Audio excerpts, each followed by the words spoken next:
May bago nga bang lalaki sa kanyang buhay? Ang palabang sagot ni Sarah.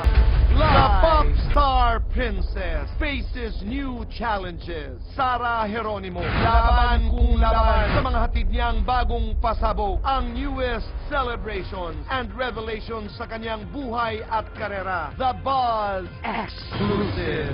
Una, Sarah's celebration of her world-class talent. Matapos ang matagal na panahon, muling magbabalik sa US si Sarah para sa series of shows niya doon, ang 24SG US Tour 2013. Ngunit ang big intriga revelation, makakasama niya raw sa US Tour na ito si Matteo Guidicelli. Matatandaang napabalita noon ang panliligaw umano ng aktor kay Sarah. Ngayon, posible nga bang manumbalik ang anumang naudlot na ugnayan nila? Ikalawa, Sarah's celebration of her new version, Braver and Bolder. Isang bagong Sarah daw ang makikita ng lahat sa upcoming talent reality show na The Voice of the Philippines, kung saan mapapanood siya bilang isa sa 4 na palabang voice coaches. Ngunit ang big intriga revelation, tila ilang mga fans ang nakakapansin sa naiiba raw na chemistry ni Sarah at kasamahan nitong coach na si Bamboo. Dahil dito, tila hindi rin maiwasan na maling ang dalawa ngayon. Ngayon, ang kontraparatang ni Sarah live. The Buzz Exclusive. Welcome to the Buzz, Sarah. SG. SG. SG. Good afternoon po. Kumusta? Okay naman po. Okay naman po. Happy Mother's Day. Yes, Happy Mother's Day po sa Mami po. Maraming salamat. Si Mami po. Kasama Mami po. Divine is here. Happy Mother's Day. She has been the best mother to you, and walang duda na inalagaan ka, sinuportahan ka ng iyong ina. I think, siya yung tipong nariyan. Diba? I've seen you guys. You've always been together with Daddy and your siblings. Ano ang wish mo para kay Mami Divine? Wish ko para kay Mami. Wish ko lang yung pagpatuloy yung maganda, yung good health niya. Marami pa akong pangarap para sa pamilya namin, para din sa sarili ko, para naman maging iba din kasi yung kung ano man yung meron ako ngayon sa career ko, sa singing career ko. Gusto ko naman maging proud siya dahil anak niya ako. Hindi si Sarah Geronimo na artista, singer, concert performer. Pero Sarah Geronimo na tao. Alam mo, ngayon nga na may karamdaman na ang nanay, sabi ko nga, dumadating pala talaga sa buhay natin na ngiti, halimbawa ng nanay, means so much to me. Pag kumain ng magana, means so much to me. Yung parang, dapat talaga bawat moment that you spend with your family, you treasure. And I honor and I respect the way your family has been protecting each other.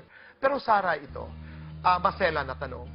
Not everybody understands what Mommy Divine does for you. How does that make you feel? At ano ang sinasabi mo? There was a time na parang confused ka rin kasi parang sana nalagpasan ko na yung stage na yan. Kasi parang niisip mo, sobra ba silang protective? Ano ba ang dahilan? Bakit sobra silang bawal ganito, bawal ganyan, ganyan? Pero as I age, as I experience things, as I experience pain, naiintindihan ko kung bakit ganun siya. At nagpapasalamat ako ng sobra, Tito Boy, na ganun siya, ka-protective. Si Mami, hindi siya po yung sobrang... May nakita pa akong ibang mothers na sobra talagang strikta. Pero si Mami, hindi. Hindi siya ganun. Kumbaga, sobra niya lang talaga kaming mahal. And she wants the best for you. At saka alam mo, ang na-realize ko habang pinapanood ko kayo is meron tayong expectation. Sana ganito siya, sana ang nanay mo ganito, sana ang nanay mo katulad ng nanay ko, katulad ng nanay niya. But we realize that there is a certain uniqueness to relationships, to mothers and daughters, na may kakaiba na para lang talaga sa inyo. And that's what happens. And sometimes you realize na wala tayong karapatan i-impose ang isang formula na nag-work sa iba, sa ibang pamilya dahil iba tayo. Hindi ba? And I just want to say na sobra ang paggalang ko sa inyo dahil more than just the love that you have for each other, yung consistency. Di ba? Yung consistency na hanggang ngayon, wala sa inyong bumitaw.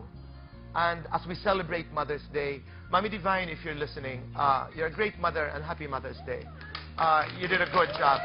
No, really, I mean, to have raised somebody like Sarah, ito'y from the bottom of my heart, to have raised somebody like you, I think is the biggest testament that your mother did a great job. Di ba? Okay, pag-usapan natin si Mateo, nakasama mo. No, Mateo will be with you in your US tour, Yes, right? opo. Talk about it. Magkakasama po kami sa concert tour po namin sa US. End of May. May 23, first show po namin will be on May 25. Ayan. Okay. And Mr. John Santos, makakasama din po namin. Iikot kayo ng Amerika? Or 4 may mga... shows po. Wow! 4 shows ito na aabangan po ng ating mga kaibigan, kababayan sa Amerika. Would you remember? Do you remember the places? Yes po. May 25, Nob Hill, Masonic Center, San Francisco. May 26, Celebrity Theater, Phoenix, Arizona. June 1, Balboa Theater, San Diego. June 2, Orpheum Theater. Yan po. At abangan nyo rin po, magkakaroon din po kami ng shows sa Australia. Yan, this August. Galing. Yun is a great feeling, di ba? When you're able to perform with, before our kababayans, mga overseas Filipino workers, na parang ikaw lang talaga yung connect nila sa kanilang mga pamilya dito sa Pilipinas. Sarap. Sarap po sa pakiramdam yung makita yung joy nila pag nakikita kami. Yung presence That's true. lang namin, wow, thank That's you. true. Okay, and people may not realize that Mateo actually Gudicelli, mga kaibigan, sings. He sings very well. He is a special guest. Yes, and excited ako na makakollaborate siya sa concert naman. At talagang mahasa pa yung talagang kanyang singing That's true. skills. Single ba si Mateo? Is he single? He is. Halimbawa, tumitig na naman si Mateo. Is he? Is he? I love it. Hindi, is he? Is he? Ang sagot dyan, we're not sure. Okay. You are one of the coaches in the Voice of the Philippines. Excited kaming lahat dahil ito'y mapapanood naman kaibigan June. June na po. Wow! Okay. Ang tanong, paano mo pinaghandaan ito? At ano ang aming aasahan? Ano ang aming aasahan kay Sarah Geronimo sa The Voice? Itong pagiging coach ko po sa The Voice is a big challenge for me.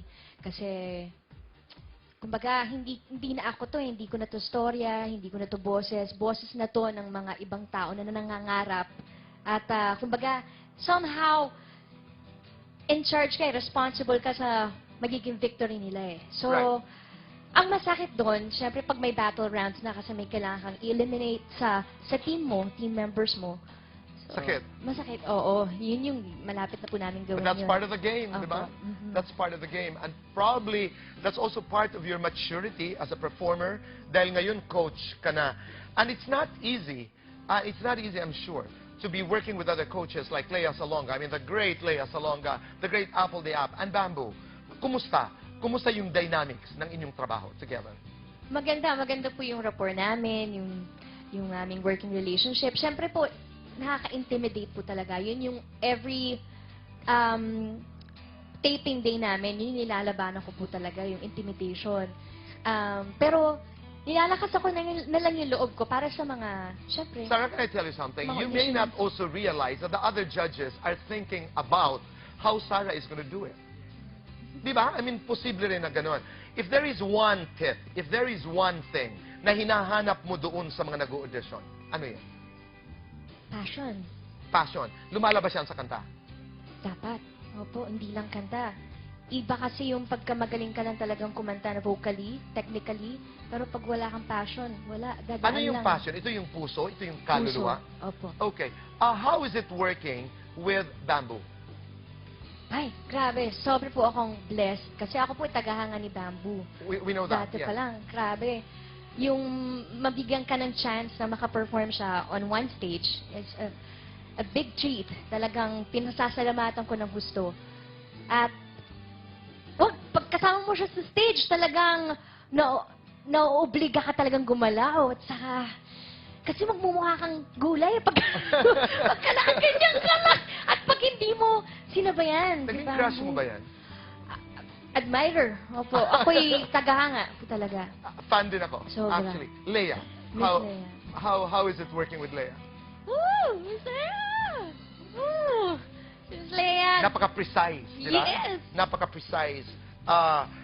Wow, how do you describe somebody like Lea Salonga? World class. World class. Di ba? Parang there. That's the great Lea Salonga. Tsaka, starstruck. Every time na nakikita ko po siya, tsaka mesmerize ka sa yung pagsasalita ni Miss Lea, yung parang nagbibigay siya ng comment, at saka yung ganda ni Miss At Lea. saka yung stance, di Yung ba? stance pa lang. Diba? Patay na eh. Olivier Kaya manood and- po kayo ng blind auditions. Oo. Tignan niyo kung paano ako gumive up dun. Sony and Olivier awardee. I mean, the first Filipino. Apple the App. Apple the App. Apple the App is very level-headed. Napaka-humble na tao. Siyempre, Black Eyed Peas sila, sikat na grupo. Pero, hindi mo maramdaman sa kanya na big star siya. Galing, no? Opo. No, but what's exciting about The Voice is you have Sarah Geronimo, you have Lea Salonga, you have Apple the App, you have Bamboo. Put them together and wow! Parang, wow! Hindi na kami mapag-antay, mga kaibigan, para mapanood ang The Voice. I'm just so proud of you, Sarah. Thank you po. Alam niyo po ba, mga kaibigan, as I watch her, you know, merong pakiramdam, you have this sense na you never grow up. Para sa akin, you're still the little girl, and it takes a while before I realize that you're now 21 or 21. Because I was a judge when she won. Yes! Wow, what a journey it At has 14. been. At Opo. 14, di ba? Opo. Oh, now you're 21. Nakita mo naman. Okay. Final words para sa mga tagahanga, lalo na sa buong Amerika na inyong dadalawin. Yes, sobra po akong excited na mag-perform po para sa inyong lahat. Muli po dyan sa Amerika, sa States. Sana po makita-kita po tayo. At maraming salamat po sa lahat ng TFC subscribers na sumuporta po ng It Takes a Man and a Woman. Maraming salamat. Thank you. Sana po makita-kita tayong lahat doon. That's true. Wow, you're so blessed and we're so proud of you. At maraming salamat for making us part of your journey. Maraming salamat, Sarah. Thank you, Tito Boy. Maraming salamat. And happy birthday to the one and only queen of teleseries, Miss Judy-Ann Santos. Yes. Wow. Nasa Amerika po sila ngayon. Nasa Amerika. Oo. Happy birthday, Alam mo, Happy Sarah, birthday. maraming salamat. Salamat po. Happy Mother's Day po sa Happy lahat ng Mother's wonderful Day. mommies. Happy Mother's Day. Mga kaibigan, huwag po kayong alis. Dahil magbabalik pa po ang The Buzz. Love It.